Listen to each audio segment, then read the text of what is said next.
Hi అండి, welcome to my channel Jenny విసన్. అందరికీ బక్రీద్ శుభాకాంక్షలు అండి. అందరూ చల్లగా ఆనందంతో ఆరోగ్యంతో ఉండాలని మనస్ఫూర్తిగా కోరుకుంటున్నానండి. ఈరోజు మనం దాబా స్టైల్ ఖీర్ చేసుకుందాం. దానికి కావాల్సిన పదార్థాలు చూశారు కదండి. తక్కువ ఇంగ్రీడియంట్స్తోనే మనము ఖీర్ చేసుకోవచ్చండి. స్టవ్ వెలిగించి కొంచెం ఘీ వేసానండి, నెయ్యి. ఇప్పుడు తీసుకున్న మనం డ్రై ఫ్రూట్స్, కొబ్బరి మొత్తం వేయించుకుందాము, దూరగా వేయించుకుందాం కదా. ఇందులో జీడిపప్పు, కొబ్బరి, కిస్మిస్, బాదం పప్పు ఉన్నాయండి.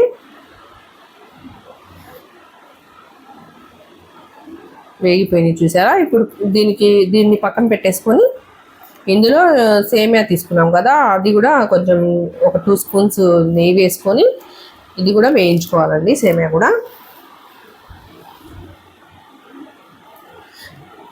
నేను వీడియో కింద లింక్ పెట్టానండి. హోమ్ మేడ్ మిల్క్ మేడ్ ఎలా తయారు చేయాలో అది కూడా ఖీర్లో యాడ్ చేస్తే బాగుండిద్దండి. పక్కన పాలు పెట్టేసుకున్నాను, ఒక 2 ప్యాకెట్స్ పాలు అండి. వేడి చేసి పక్కన పెట్టేసేయాలన్నమాట.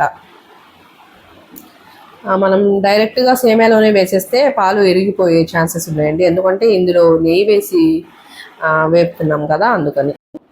వేరే గిన్నెలో మళ్ళీ ఒక 2 స్పూన్స్ నెయ్యి వేసేసుకొని ఒక 2 లవంగాలు వేసుకోవాలండి, జస్ట్ స్మెల్ కోసమే, ఎక్కువ వేయకూడదు.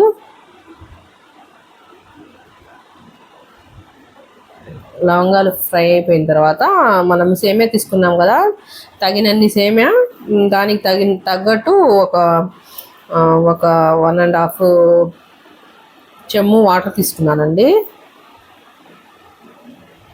ఇందులో సేమియా ఉడకాలి కదా బాగా, అందుకని.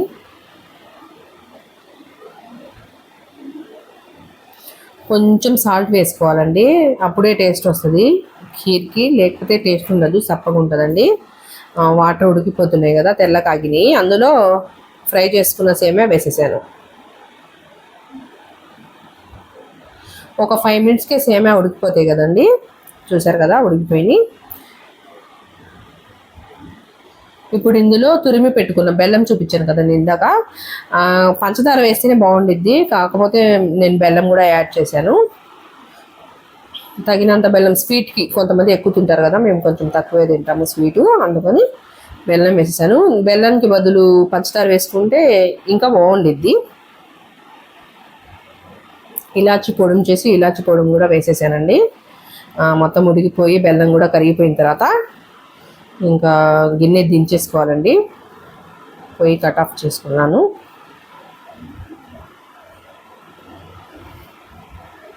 దించేసేసుకొని పాలు వేడి చేసి పెట్టాను కదా, 2 ప్యాకెట్స్ పాలు కలిపేశాను. ఫ్రై చేసుకున్న డ్రై ఫ్రూట్స్ కూడా పక్కన పెట్టాను కదా, అవి కూడా ఇందులో కలిపేసుకున్నాము. Milkmaid, homemade milkmaid అండి, నేను తయారు చేశాను ఇంట్లో.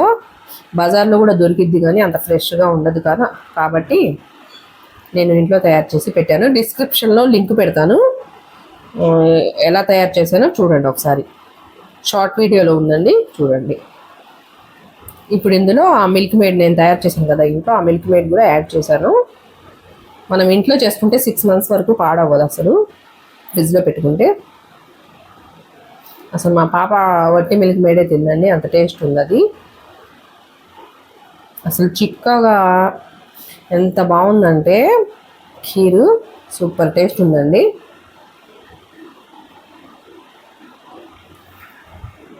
ఖీరు ఉడకంగానే తినకూడదండి, ఒక అరగంట అలా పక్కన పెట్టేసేస్తే కొంచెం థిక్నెస్ వస్తుంది, అప్పుడు తినొచ్చు. లేకపోతే ఫ్రిడ్జ్లో పెట్టుకున్నా తినొచ్చు.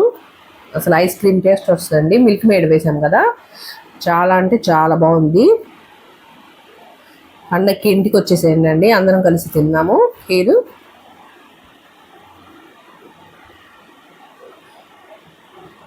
చూసారు కదా, అసలు టేస్ట్ అయితే సూపర్ ఉందండి. రండి మీరు కూడా మాతో పాటు తినేద్దాం.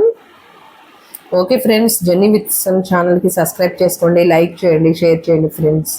మరో వీడియోలో మళ్ళీ కలుస్తాను, అంతవరకు సెలవు.